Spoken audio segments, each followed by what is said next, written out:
Sa mga pinalaya dahil hindi pinaglaban at sa mga pinalaya dahil napagod ng umasa, malaya ka na. Pero parang kape lang yan. May mga timplang ipinaglalaban kahit mapait.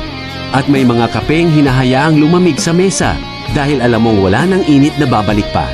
Sa ika-128 na araw ng kalayaan ng Pilipinas, may mga pusong nagdeklara rin ng sariling independence. Hindi kita iniwan dahil wala akong pagmamahal. Pinalaya kita dahil ayoko nang maging bilanggo. Sa relasyong puro ako ang nagbubuhat ng tasa. Ang kape, kapag sobra ang asukal, nakakaumay. Ang pag-ibig, kapag sobra ang sakripisyo, nakakapanghina. Kaya minsan ang tunay na kalayaan ay hindi ang makahanap ng bagong kapeng maiinom, kundi ang matutunang ubusin ng umaga nang hindi ka na hinahanap. Malaya ka na, hindi dahil wala kang halaga, kundi dahil hindi lahat ng kape ay panghabang buhay na refill.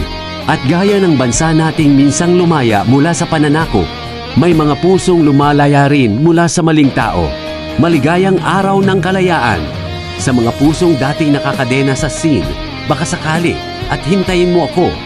Itanghal natin ang watawat ng self-respect at isigaw, mas gugustuhin kong magkape ng mag-isa kaysa maging opsyon sa mesa ng iba.